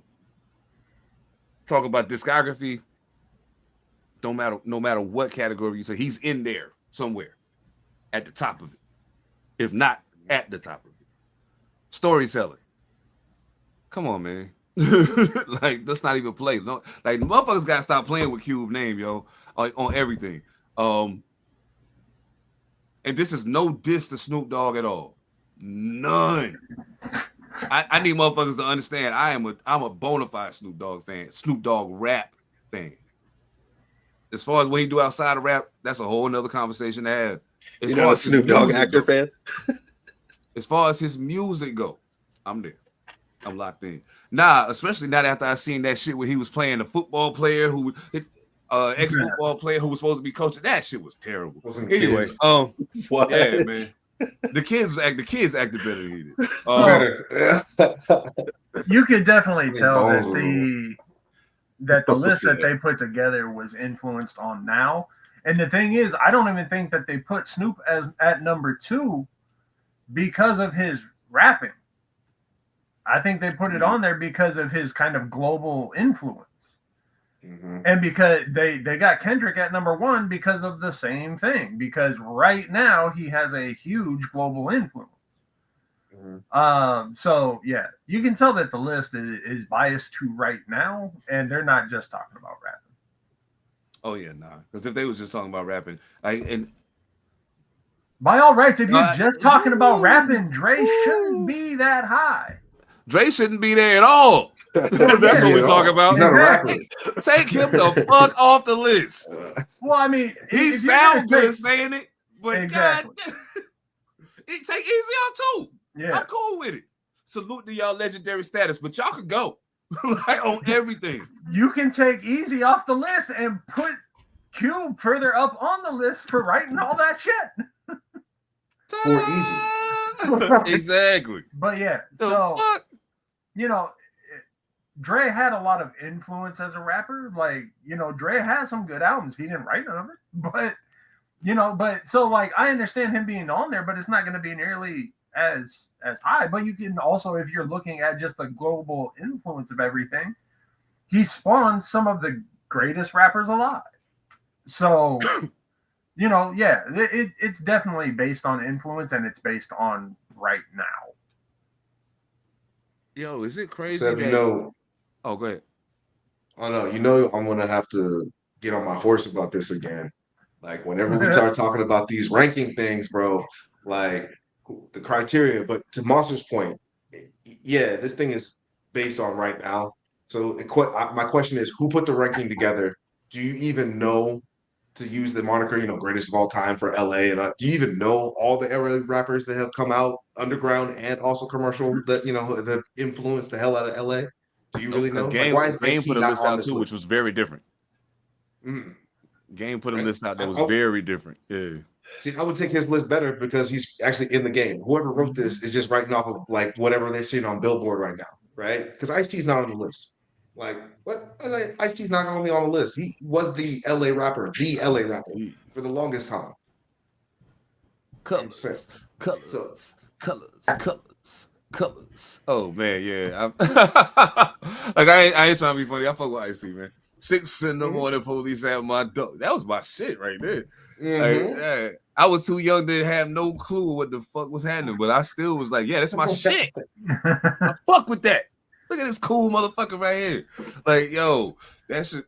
But I will say this, and I gotta say it, and I gotta be real about it. I understand why Mr. Taylor got a problem with this list. I too agree with him that he is far too low on the list. Y'all can say what y'all want about the antics and everything else. I get it. Cool. It ain't a whole lot of motherfuckers that's gonna walk in a building with some beats in a studio and come out with a better album than Game. It ain't a whole lot of people in LA that can say they can do it by themselves. You know what I'm saying? Matter of fact, we was talking about one of them. Cube was one of them. Kendrick's one of them.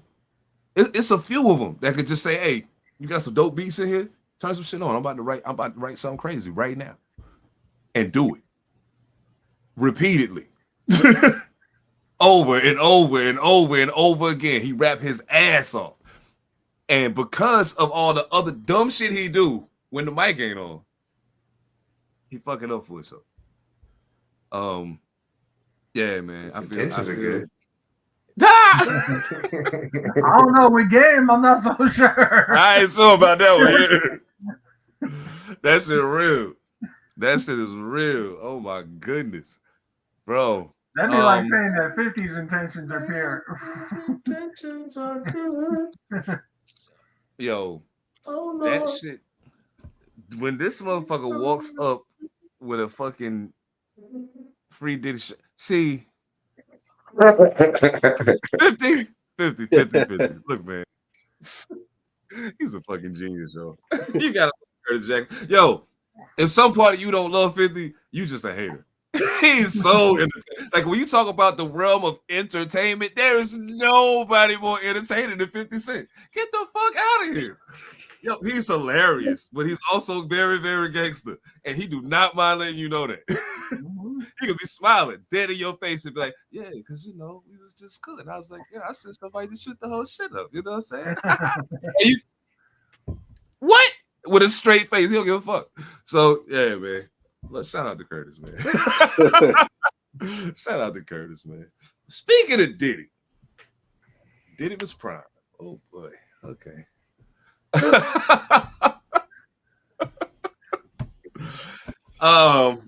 So it looks like there's a lot happening over there in that courtroom. A lot of things being brought to light. Some of the shit we heard before, you know what I'm saying? But some of the shit that this is the first time we get an opportunity to hear it. I guess you could say hearing it from the horse's mouth, because everything else you heard been secondhand up to this point.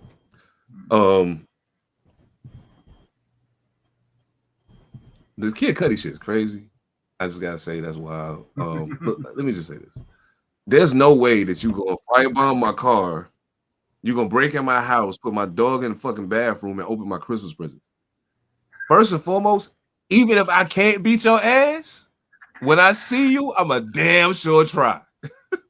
Please believe me. I'm just diving. Yeah, nigga. It's on.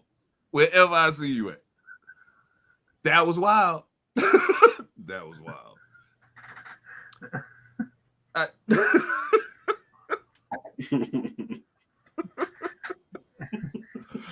So I guess, so that was one of the strangest observations for me, at least. What have y'all heard recently that made you be like, this is some shit?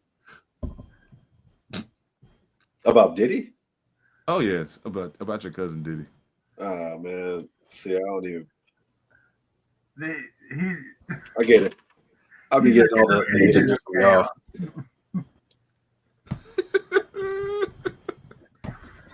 Oh shit! One of the truest Oh, agents of chaos. I love him. Go ahead.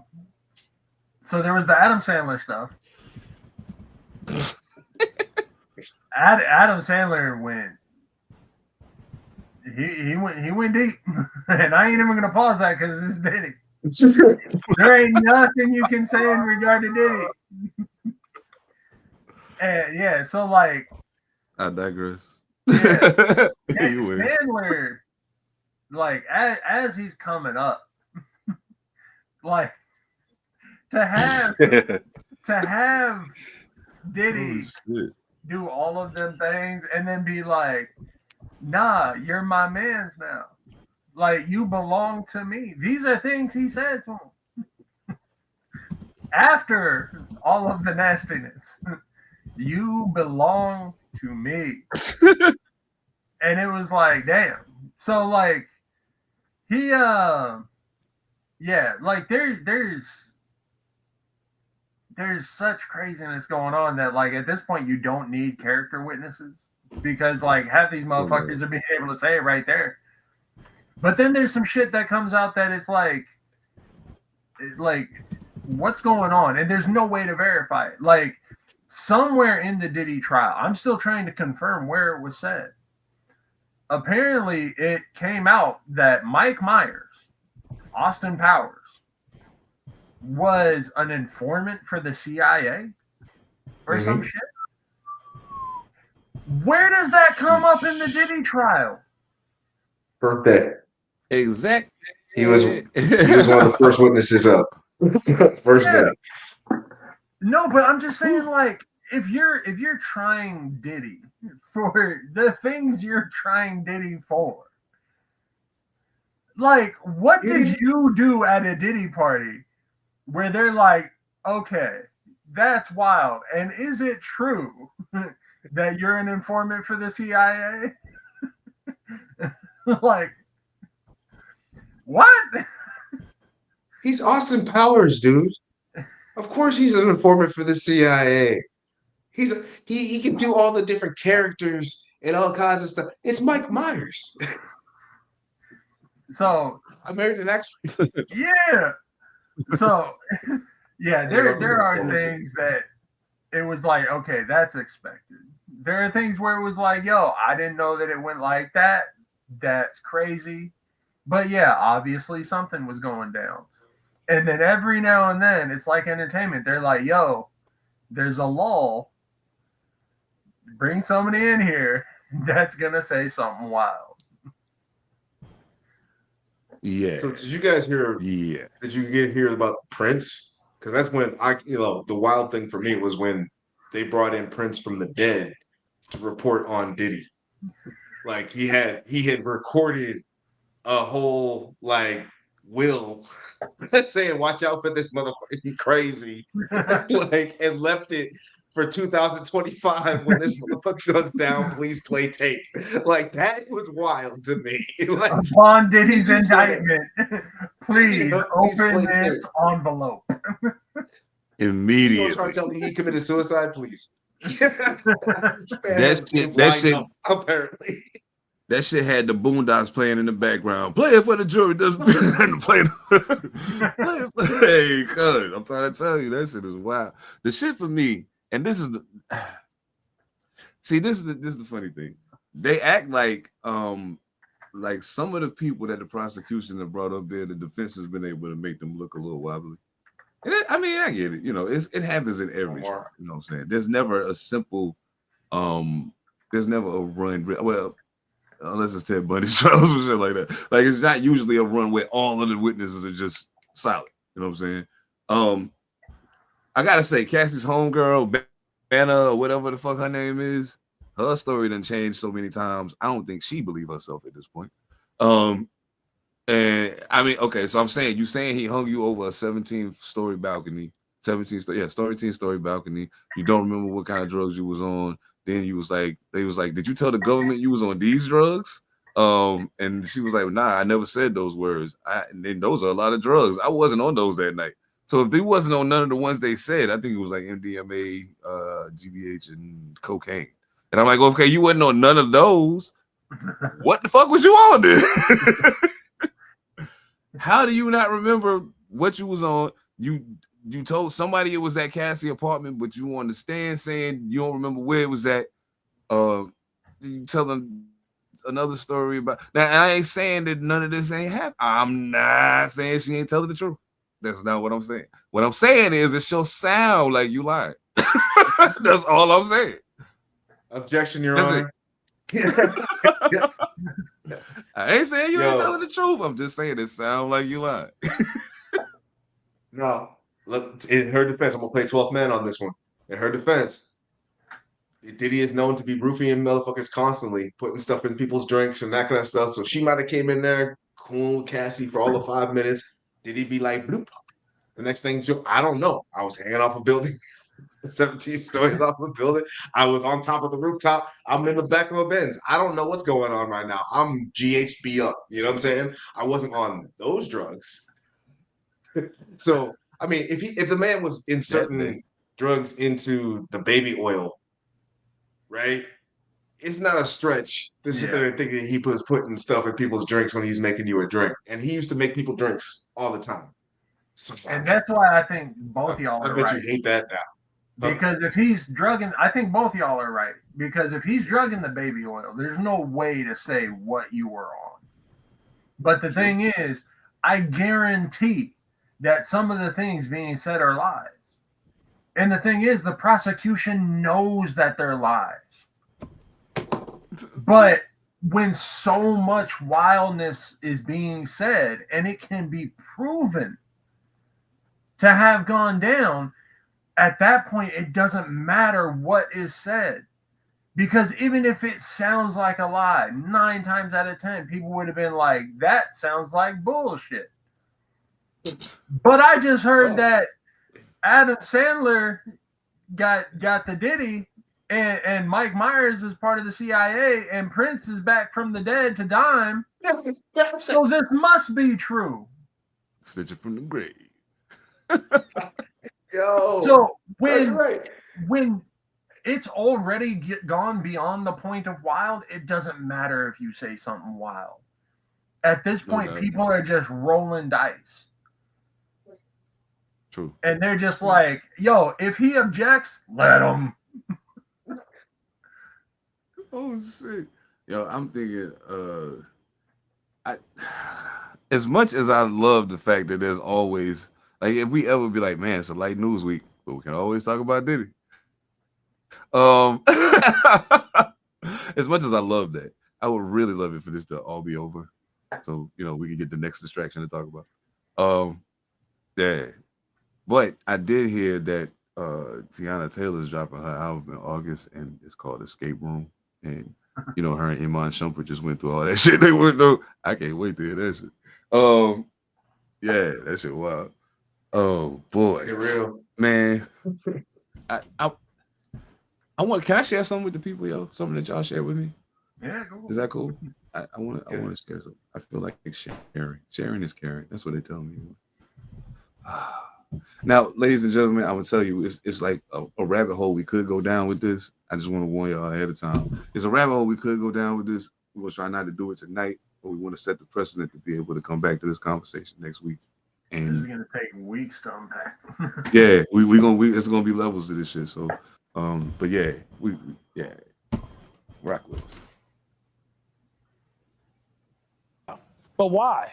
The White House is reportedly teaming up with controversial tech powerhouse Palantir, the data analysis and technology firm co-founded by Trump mega donor Peter Thiel. The purpose? To build a federal database tracking millions of Americans. Supporters say it'll stop fraud and boost efficiency. Critics call it a surveillance nightmare. But what's really happening? And why is this new system sparking so much outrage? Waste, fraud, and abuse. It's unacceptable to President Trump to allow rampant waste, fraud, and abuse. Billions and billions and billions of dollars of fraud and waste. In case you hadn't heard, President Trump is on a quest to quash waste, fraud, and abuse. And his administration expands its footprint across the federal government. All roads run through the tech giant Palantir. A March executive order pushes all federal agencies to share their data, effectively giving Palantir the keys to the kingdom. At least 4 major agencies are already on board: the IRS, Homeland Security, Health and Human Services, and the Social Security Administration. Each channeling sensitive data like medical claims, bank accounts, even immigration records into one central database. On its face, it looks like the government is trying to save money in terms of operations, not doing the same thing over and over again. When you look a little deeper, or perhaps the implications or the risk is putting all the information together at one time going to create a greater risk for the American public. The goal? Catch fraud, spot threats before they escalate, and streamline how government works. The pitch is compelling: fewer wasted tax dollars, faster services, and smarter law enforcement. But Palantir, co-founded by Trump ally Peter Thiel, would have unprecedented access to Americans' personal data. That has some employees walking away. The fears go beyond privacy. Critics say the system could be weaponized, used to go after political opponents or vulnerable communities. And once the data is centralized, it's nearly impossible to undo, and it could make it more difficult to protect. In this case, now, instead of something being segmented, now potentially an entire mass database of virtually the entire U.S. population could be at risk. Palantir's contracts are already being renewed into next year, but federal agencies have until September to report their data sharing compliance. Thank you for watching. So it talked about abuse and fraud. Yeah. Abuse and fraud and all these things. Basically, he's saying, yo, I don't want anybody to be able to do that but me.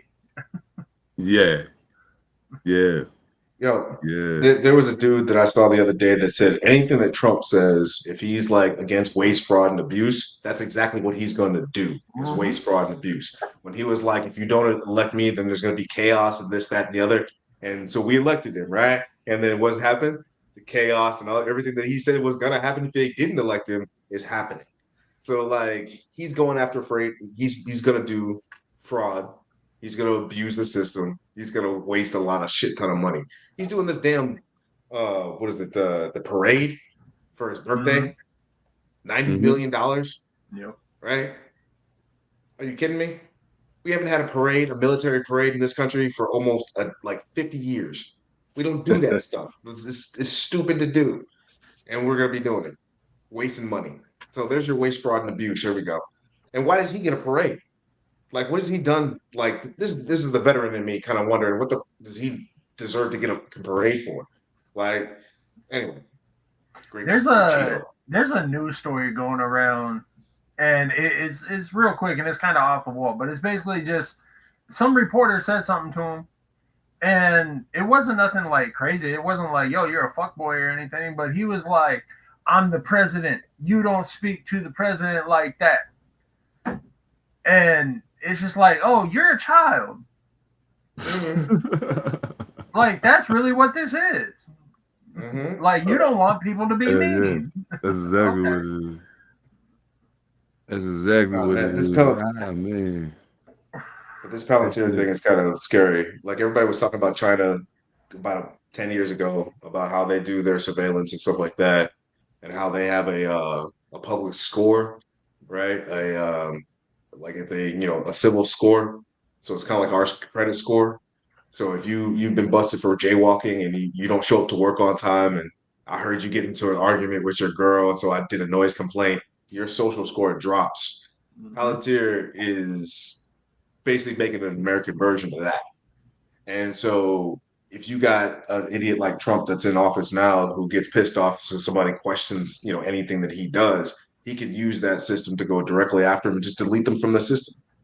Simple one stroke delete takes away like your access to food, money, anything that you need to do in life.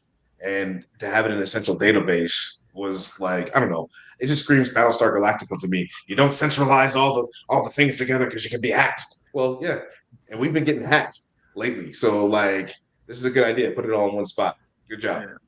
Good job. Go ahead, bro. I know I interrupted you. My bad, bro. So go ahead and then. Oh no, you good. I was just thinking it, and I mean I hate to put it this way, but it's some of y'all that watch this podcast that I think will get it easier if I say it like this. Remember the scene in Wu-Tang American Saga when he was like, "Don't move all the shit to the same spot," and he was like, "Nah, fuck that. Nah, you want to move it? You move it. Fuck that." And then everything went up in smoke. Mm-hmm. Same principle. The biggest problem for me in regards to this is like there's already, as you so eloquently put, a massive hemorrhaging of fucking information coming from America. Left and right. Hack here, hack there, data breach here, blah, blah, blah, whatever.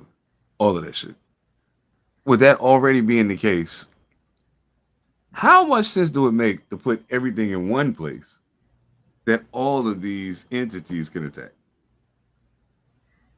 Just doesn't seem smart. But what do I know? You know what I'm saying? What do I know? So one of the biggest things to keep in mind is this has been an ongoing issue.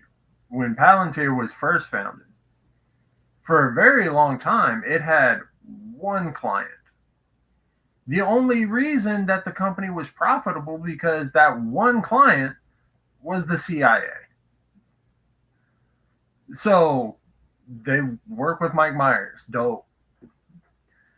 But from there, when they finally excelled past that, they brought on another client. So dope. Now we got two clients. We're making even more money. And the reason that was important is because the second client was Hamas. It was Mossad. I'm sorry, Mossad. Thank you. Yeah. So in case y'all don't know what Mossad is, that's Israeli intelligence. I'm sorry, I was just watching the Palestine fucking articles. But yeah, so you got U.S. intelligence and Israeli intelligence. Now, this shit didn't happen yesterday. They've been collecting data. Mm-hmm. This motherfucker just loves throwing it into people's faces and saying, like, yeah, this is what we're doing. Say something. So the shit's been going on. It's just ramping up now, and he's being more vocal about it. But every, like, crazy spy movie that you've watched, every piece of data that you're like, oh my God, like they're tracking me. It's true. They just outsourced. They were like, we got spy shit to do. We don't want to sit there in front of the computers. Let Palantir do it. Honestly, I mean, that's exactly it. And honestly, Peter Thiel right now, he's in charge of Doge right now. So everything is coming through Doge, and it goes right through him to his company that he collects all the data on. One dude, he's fucking Cobra Commander. Like to him, to somebody else. There we go. But it goes through him a whole lot of times, Paul. So, a lot of times. And like I said on my previous thing, like he has had his hands in everything from YouTube to PayPal to everything, right? So if he now controls 80% of our media and can now control all of our data that goes through his company, and he puts nothing but his cronies in power, and all his cronies are Nazis or childs of Nazis. And I'm not lying about that. That's if you just look up their histories, they're literally children of Nazis. Then what's America? I'll leave you on that. Look, man, I want to oh shit, Mojo, would you like to add something, sir? No. He said no. No. I can dig it. You wonder how they got all that information from the Diddy trial. Now we know. No. Well, I tell you what, there's a whole lot more to that to unpack, definitely. So we will be revisiting that with more information soon, very soon. It's gonna keep rolling out because, like they said, these motherfuckers don't care. They're like, hey, this is what we're doing. Do something. Exactly. As I like to say on my record, start something. You know what I'm saying? So yeah, it's just fucked up, man. I just hope that people pay close enough attention to what's happening. And look, it don't matter where you hear it from. Take heed to what you hear and do your own research. Find out what's real and what's not. Come up with a plan. If you ain't got a plan, find somebody that got one you can rock with and help them do it. Like, common sense, man. Yeah. We're spinning around the cipher real quick, 30 seconds to a minute, whatever. You got any last thoughts on anything we covered tonight, Mojo Barnes? Yeah, man. Go get some ooey. Pink Zaza. It's the Zaza. That's all I got. Son of the Morning. Book of the Monster. And we rocking out. That's all I can really remember right now. Oh, actually, I know we're on there, but Mojo, you got to call me after this about the album. Okay. There you go. Album. I still listen. What you got? Shout out to Diddy the Diabolical. and shout out to my bride. I'm gonna go cause some wrinkles. Oh shit! This nigga. Oh my god. He's 7. What's up with? Shit. I don't even know if I want to follow behind that. That's what. Yo. Because I gotta call your bride later on about some tax stuff. Anyways, give me about 35, 45 minutes. Actually, give me a solid hour because I gotta talk to Mojo first. Okay, no, hey. Shout out to Arliss. It's his birthday. My man Arliss. He's doing a little show up in Everett, the Lucky Dime, on the 8th. So if you guys get a chance to get up there on the 8th, he's gonna be up there in Everett. Shout out to my girl DJ Kamir. She's been rocking out over at Lake Oswego's Pride Fest, doing the thing. Just rocked that whole weekend. It's a good show for her. And oops. What's that? I said I meant to say happy Pride Month in the beginning. Yeah, right. I forgot. But yeah, no, we got some great things coming down the pipe as far as like the network is progressing. We just got done cutting together your folk life little video and stuff like that. So that's gonna be coming out pretty soon. And just got stuff, got stuff. A lot of good stuff. We're gonna have a conversation about folk life next week. I thought we was gonna do it this week, but we're gonna have it next week. And that should be far enough removed from it that Yeah. We should have a conversation about Seattle festivals in general. Like, yeah, absolutely. we- Absolutely. I just want to, you know what I'm saying? Yeah, but yo, fuck Palantir. Keep that crazy ass straw away from me. Foreigners, I don't blame y'all for not coming and fucking with us because I don't fuck with us neither. Shit. I think that's it. Salute the Pink Zaza, Ooey, all that fly shit, man. Y'all already know what it is. Thank y'all for locking in with us. Thank y'all for commenting, sharing, subscribing, all that dope shit. Salute to Echo Limitless. Thank you to everybody, man. Salute to my guys over at All Purpose, Evan Almighty and Phantom. Brand new episode on the way. Don't forget you can catch us live every Monday night on YouTube and Rumble on Peter Tillville. God, to be more careful. Anyway, y'all already know what it is, man. Thank y'all for locking in with us. As always, man, on behalf of the crew, Mojo Barnes, Monster, Elicit, P7, I am Seven Da Pantha. We are Pantha Politix Podcast. We'll catch y'all next week, family. Peace.